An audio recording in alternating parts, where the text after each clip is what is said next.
Okey, bismillahirrahmanirrahim. Assalamualaikum semua. Jadi kita sambung balik lagi pembelajaran kita untuk hari ini. Jadi kita akan tengok masih lagi bab 8, sukatan serakan data tak terkumpul. Baik, so kita masih lagi di bawah standard kandungan yang kedua iaitu sukatan serakan. Okey, so apa yang akan kita pelajari pada hari ini ialah standard pembelajaran kita ialah kita mahu belajar mengenai membanding dan mentafsir dua atau lebih set data tak terkumpul berdasarkan sukatan serakan yang sesuai. Seterusnya, membuat kesimpulan.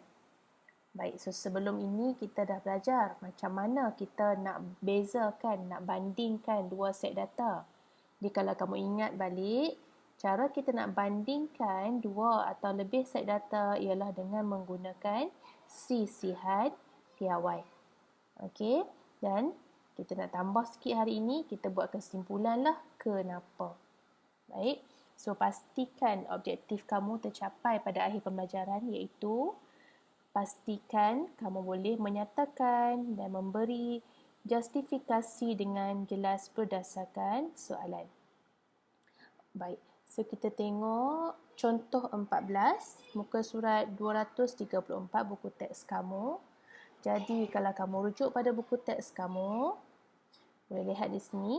So jadual di bawah menunjukkan masa yang diambil oleh 20 orang pekerja daripada dua buah kilang tertentu untuk menyiapkan suatu kerja.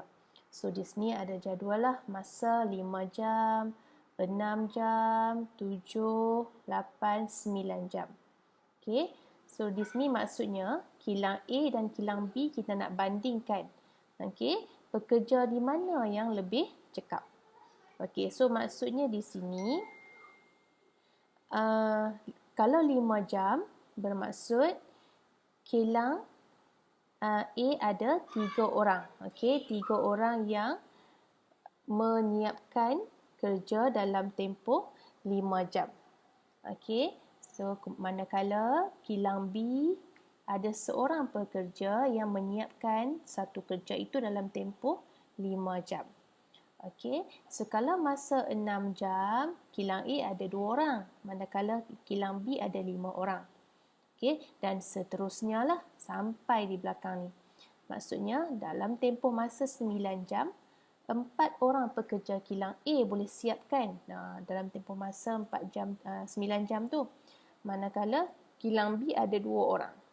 Okey, so berdasarkan data yang diberi, jadual yang diberi, soalan minta kamu hitung min dan sisihan piawai bagi masa menyiapkan kerja tersebut.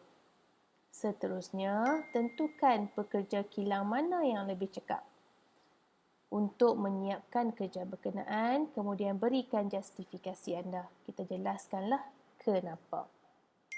Okey, so kita tengok macam mana nak selesaikan. Okey, so daripada jadual ini, yang pertama sekali kita cari min. Okey, so di sini kalau kamu lihat, okey, kejap ya. Okey, so kalau kamu lihat di sini, untuk kilang A kita cari min. So cara nak cari min, darablah okey, kekerapan kamu dengan X. Okey, ini F kamu, Fx. Ingat balik, X bar, rumusnya ialah jumlah frekuensi darab dengan X per dengan N. Bilangan, per dengan jumlah F kamu, iaitu kamu ada 20 orang lah. Tadi ada 20 orang pekerja. Okey.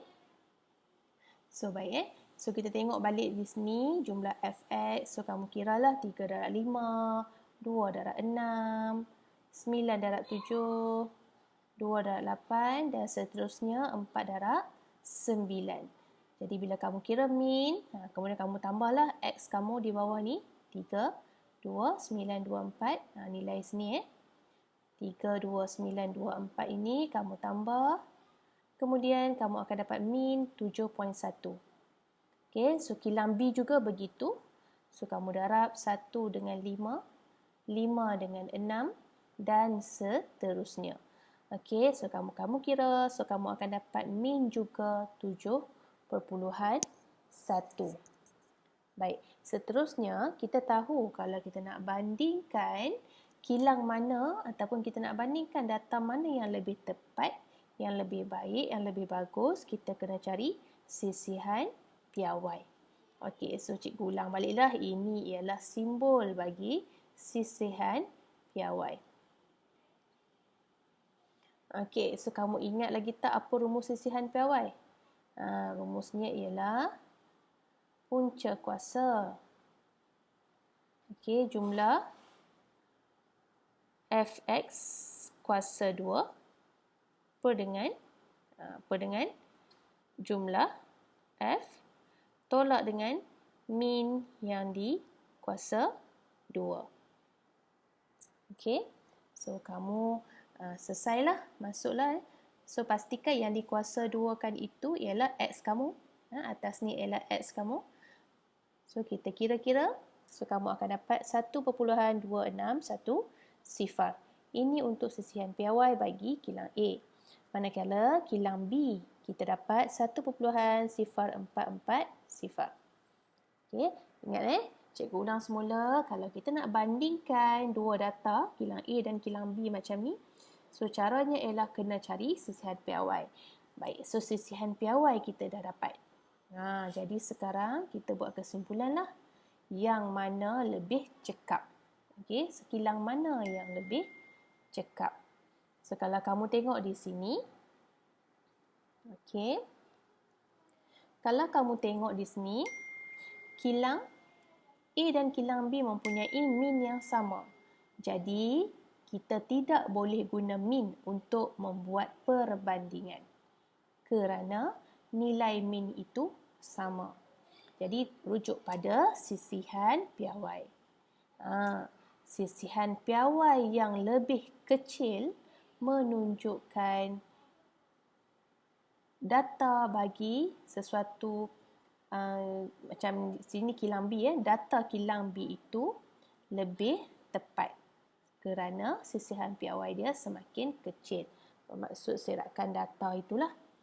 Okey, so apa kesimpulan yang kita boleh buat di sini ialah sisihan piawai kilang B, okey, betul kilang B adalah lebih kecil, menunjukkan serakan masa yang diperlukan untuk menyiapkan kerja lebih pantas. Maka pekerja kilang B adalah lebih cekap berbanding kilang A. So inilah justifikasi. Okey, inilah justifikasi kita. Maksudnya huraian kita berdasarkan hasil pengiraan. Okey, so cikgu harap kamu jelas. Cikgu ulang semula. Jika kita nak bandingkan data, dua atau lebih data tak terkumpul ini, kita menggunakan sisihan piawai. Baik. So, seterusnya, ada lagi tak? Okey, so itu sahaja. Jadi, kamu boleh siapkan latihan ini. Okey. Terima kasih. Assalamualaikum.